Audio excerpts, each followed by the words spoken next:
Well, g'day, guys, and welcome back to the Couch Critics. It's been quite a while, but we're keen to be back tonight for a pretty good episode.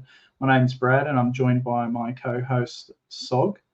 It's been a G'day. pretty big week for all the good and bad reasons, depending on who you are. Samuel, how are you going? Yeah, doing well, doing well. Love some good news and love watching the Wanderers just feed the Wanderers. So that's been nice. Yeah, it's been pretty rubbish. I can't figure out which of the three losses of late have been the worst. No, it's definitely the 7-0 loss. It's pretty bad, particularly against a bang average Melbourne City. But anyway, we want to talk about some good news that we both can be excited about because we finally got some major news about one of the expansion teams that are hopefully be joining the A-League next season. It's the Auckland-based team, and we've finally got a name and we've got a colour. And Sammy, do you want to show us what that new logo looks like and the name of the club? It's a bit of a fancy name. I don't know if anyone saw it coming. It's a bit out there. It's called Auckland FC. That's right. And they're going to be wearing blue. What do they call it? Electric blue and black. Blue, boogaloo. Yeah. I think this is probably. I saw some pictures of the kit shared online, and it didn't look great. There's like in some random. It looked like someone's back patio or something like that. With a couple of boxes, but the official pictures and the right lighting, it actually looks quite smart. So that kind of Inter Milan black and blue stripes, which I think had been kind of known already. We knew black was going to be a part of it. Thankfully, they're not the Black Knights, but we'll touch on that in just a moment. Logo, AFC, which, I guess kind of links it to AFC Bournemouth. Yeah, lots of good things. I guess most of our viewers would probably know lots about Auckland, but just in case they don't, Bradley, can you share a little bit about kind of who the owner is and kind of how the club? Oh yeah, sure. So when you say they don't know, they probably know a fair bit. It's like about the actual A-League team or the city, because the city's boring, whatever. No, I'll tell you a bit about the owner, Bill Foley. From what I've read, I probably think he's probably the second best owner in terms of profile we have in the A-League. I think the City Group's probably the biggest we have, but he owns the Las Vegas Golden Knights in the National Hockey League over in America and Canada. And I think track records for expansion teams in American sports, I think, are particularly well at the start, but the Golden Knights went all the way to the Stanley Cup in their first year. I don't know if they won it, but they definitely have won a Stanley Cup since. And he also owns Bournemouth in the Premier League. He's got stakes in Lorient in France and Hibernian in Scotland. And he's got a lot of business ties to New Zealand as well. I'm not actually particularly sure off the top of my head what he does for business, but he's got a buttload of money. And he's investing in the A-League, which is really good to see. I think I was talking to my wife before about everyone on Twitter loves to play doom and gloom about the A-League, but to me, it's a really good sign that an owner, a very high-profile owner, is investing in the A-League, and that's a good thing. I'm glad his preferred nickname of Black Knights isn't in the official name. I don't know if we want to get into that, but yeah, that's Bill Foley. I'm pretty keen to see how this team's going to go. It's probably one of the most exciting franchises we've had since the Wanderers. To be fair, I've set the bar pretty low. We've only had 2 expansion teams since the Wanderers, and they haven't been the best. Yeah.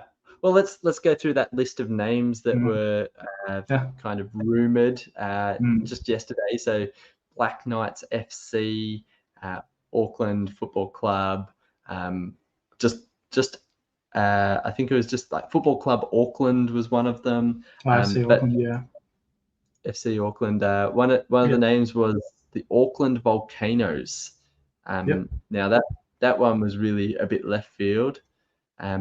They've kind of gone sensibly though. They've gone with Auckland Football Club, which I think says all that you need to say. And Black Knights can be the nickname. It can be the kind of mascot. That's great. Or kind of tips the hat, I guess, to Auckland's last kind of go in A-League football with the New Zealand Knights. So there's a nice kind of tie in there if that is kind of in the background. And I think some people have kind of noticed that the logo can kind of look like the the helmet of a knight. So maybe we can chuck up a photo of that just quickly, if you can see this.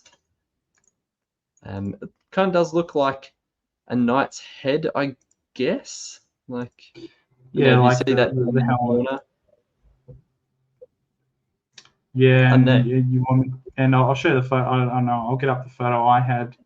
My wife showed me when I showed her the logo. This is the first thing she sent to me was. Can we open it up? Can we see that? Yeah, the knight. So like I see like the part where the helmet goes over the face. Yeah, they've got those lines. I think there's an element of the knight in it. Some people are talking about some tower in Auckland as well, but I don't mind the logo. I think it's cool. I think it's pretty nice. It's pretty simple. And like you said before, the blue and the black colours, I think they work really well. It's not actually navy blue because a lot of the sports teams in Auckland, particularly the Auckland Blues, they like navy. But I think Melbourne Victory might get a bit upset if they started saying they're wearing navy blue. But we aren't the AFL. We can, our clubs can wear the same colour if they want. But yeah, and they're going to be playing out of Mount Smart Stadium, or Go Media Stadium, if you want the sponsorship name. That's the regular home of the New Zealand Warriors in the NRL. I think it hosts about 25,000, so I think it's a reasonable sized stadium for the A-League. I'm not particularly sure what transport is like to get there. I think I did read it was about 4 or 5 kilometres south of the CBD, but like I said, I'm not going to pretend what I know what I'm talking about there, but I don't know what the travel's like there. But the Warriors have been there since they ever started in the NRL since '95, so it must be a decent stadium. I think the old A-League team, the New Zealand Knights, they played out of North Harbour Stadium, which I don't actually think's in Auckland. It might be in Albany. I don't know if that's a separate city. Pardon my lack of understanding of New Zealand geography, but yeah. So that's where they're going to be playing. Yeah. I think it's been really good. We've seen Wellington host some games there in the last kind of 2 seasons, and it's been fairly well attended. It looks like a good ground for football. But Bill Foley has actually talked about his ambition is to see a boutique stadium built down kind of on the foreshore of Auckland. He kind of says 15 to 17,000. That's pretty ideal, I think, when we've got an owner who's keen to put that kind of money behind a club. I think from his perspective, Auckland can be quite successful. Do you see them starting well? I mean, they've got a coach already, Steve Corica, who, well, say what you will about him, but he's won trophies. He's won every trophy available in Australian football. So, he comes with a good pedigree. And they've got Terry McFlynn, also former Sydney FC, as their kind of chief football director. And so they've got people who know Australian football well, kind of in their backroom staff. And so that will definitely put them on the front foot as well. They've been in these preparations for a long time. So I think they'll have a list of players ready to go. I think one of the big kind of rumours is someone like Jamie McLaren could be headlining their signings next season, which he's not been playing much at Melbourne City in the last couple of weeks. He's kind of fallen out of favour a bit there, which is crazy. He's the league's all-time top scorer. So that would be a real coup for Auckland to start with that, if that were to be true. And I think the rumours are that he is going, but you said about Corica, but I think having Terry McFlynn's probably the big win. So he's like the chief or the head of football over there, and he was in the A-League for a long time. Corica would be a good test for him because he didn't inherit a team from Graham Arnold, and he did add to that team, but he's building an entire team from scratch, and that'll be a good challenge. I think that's a great challenge for any coach, and it'll be a good testament because I think, he's shown intent. He's got a 2-time A-League champion winning coach. He's got Terry McFlynn, who won a couple of grand finals for him as well. So he's making the right signs. I don't think we haven't had any official players announced, but like there's some like Marco Rojas is heavily linked. I mean, he only signed a 6-month contract with Brisbane. Jamie McLaren's linked. Imagine if they got Chris Wood from the Premier League. I mean, I don't know if Chris Wood is I still think he's a Premier League player. I would imagine a coup like that to get the boy from New Zealand back there at the club. But yeah, it's really exciting. I think he has the ambitions for this team to be pretty successful at the start. I don't think he wants it to be struggling. I think he'll want them right up the top. I don't think he'll be as ambitious as Clive Palmer, who said Gold Coast United would go through the entire season undefeated, then lose his third game or fourth game in charge. So yeah, I'm excited. I think it's going to be a competitive team from the start. And I don't know if you saw Wellington Phoenix banter online. They're petitioning New Zealand government or someone to make Auckland a part of Greater Wellington. So they're getting right amongst the bands from the starts. It's proper banter, and I saw as soon as they put up the jersey, the rumored jersey, Wellington commented like just a vomit face underneath. So that's good. Like, I think I've been a little critical of the potential of a second New Zealand team in Australian competition. I know that's not everyone's view, but I kind of sit more on the side of it being an Australian competition. That being said, I think if Wellington and Auckland can actually establish a rivalry, if it can kind of invigorate a bit of momentum over in New Zealand, people in Australia will get kind of behind that as well and enjoy watching that. So I think it has great potential to kind of add some fuel and some interest to the A-League, for next season and beyond. So yeah, it's quite exciting. Yeah, no, I think it is. And you said you were quite critical of second New Zealand team, and I thought so at the start too. But everything they've been doing, I've just, it makes me think, yeah, this has actually been a good choice because we've got a really big owner on board. I think they've done everything right with the naming and all that. They've made some big signings. So yeah, and it is I think it was the biggest city in Australasia without an A-League professional team. So yeah, like they're just doing everything right, which makes me think, yeah, you listen. I don't know if Auckland should have been the team. I still think the A-League is an Australian league with a New Zealand team in it. So I think our priority should be Australia. But, this guy was keen to invest in Auckland. He's doing a great job already. So I'm really excited to see how they're going to go because I think they're going to do really, really well. And crowd-wise, I don't know. What do you think crowd-wise? Like, what would be an ideal average attendance? I was thinking about it today and I thought, if they could get 10,000 average in their first season, and sell out for the New Zealand derby, I think that would be really good. Look, to be honest, 10,000 would be an absolute dream. I think if they can average more than Macarthur and Western United in their first season, I think they will. That's the lower benchmark. I think if they can kind of do the 4,000, that's low benchmark.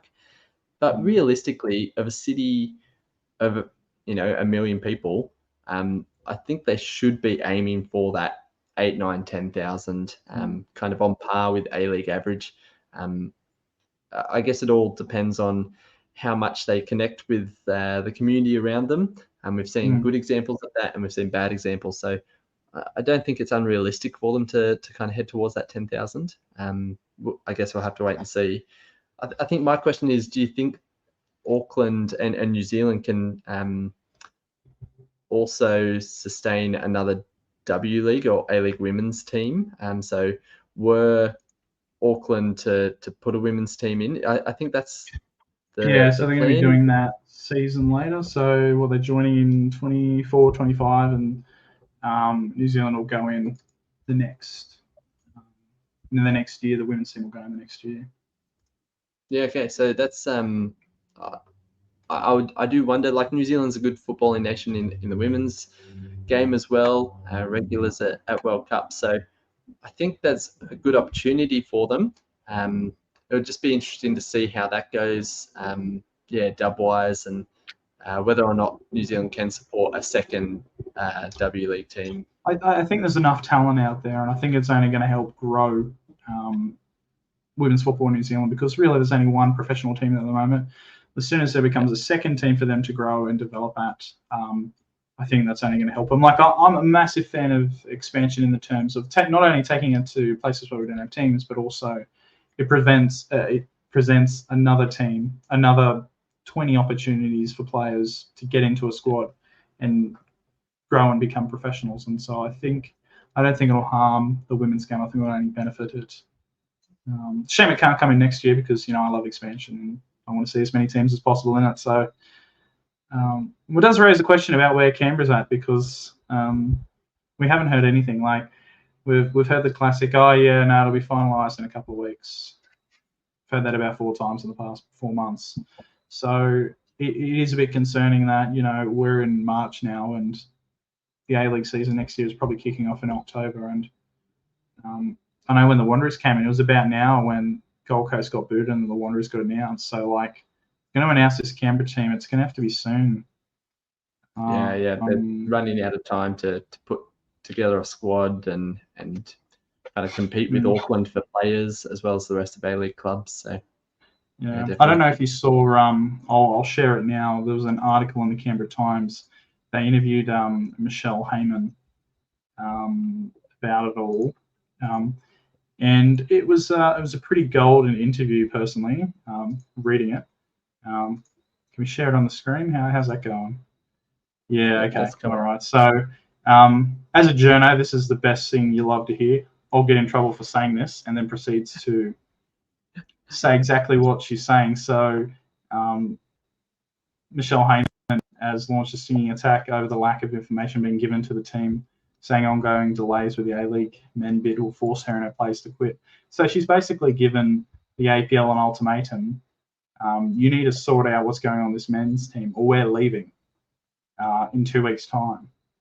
And so what's going on with all this drama of trying to set up the A-League team is that they've kind of neglected the women, and none of the women have signed new contracts.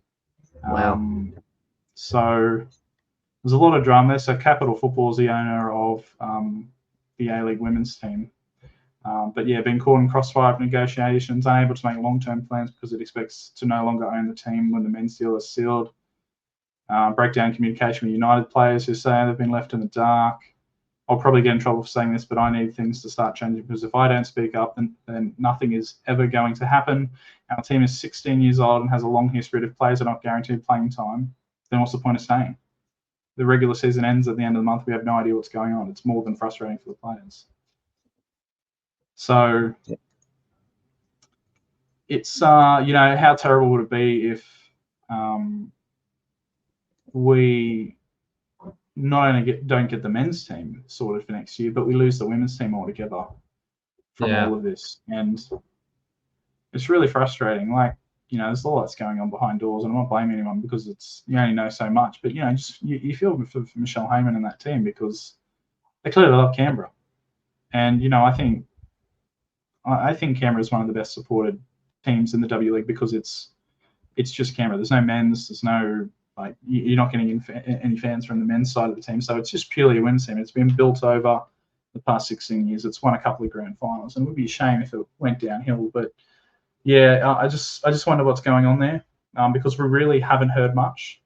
And for journos online to say they haven't heard much is not good news because they hear stuff, but they might not be allowed to say anything at the time. But yeah, it's not a good look, and hopefully something will sort itself out soon. But it's not looking good. We're probably going to have a uneven amount of teams next year if it doesn't get sorted anytime soon.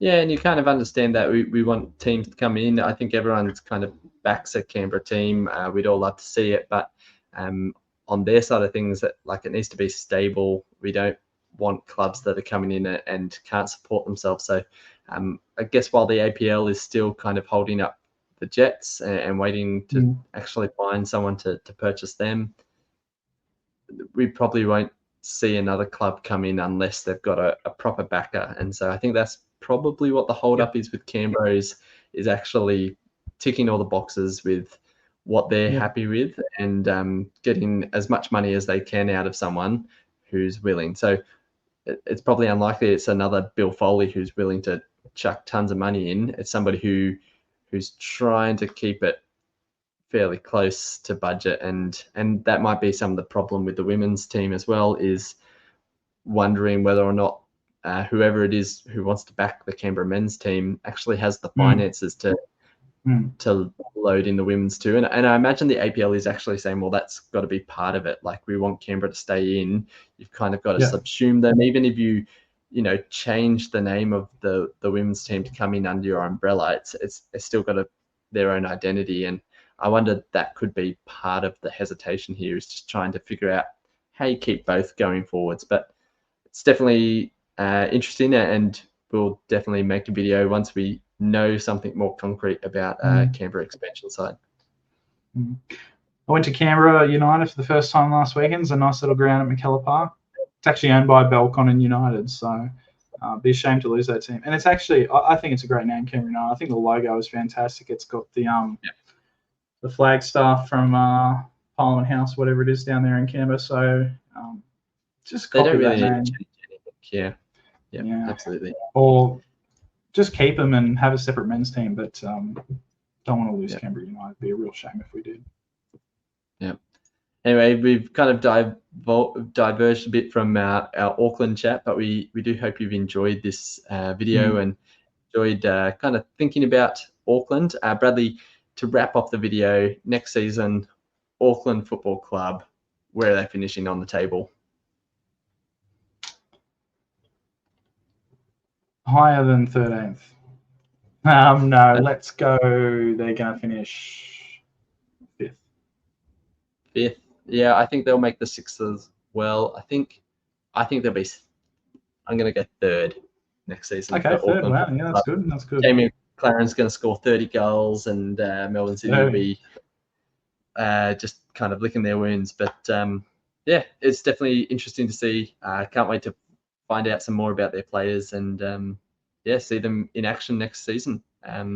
Might be another awesome away day for people in Australia to fly over to Auckland and New Distance Derby. Great things, good things happening. Maybe we'll have to go check it out. We'll go for an away day. Yeah, someone sponsor us, please. Yeah, if you sponsor us, we'll definitely go. Anyway, that's probably all we've got time for in this one. We hope you've enjoyed. Leave a comment if you're still with us at what you think Auckland FC is going to be like. And like the video. Yeah, do that. Yeah.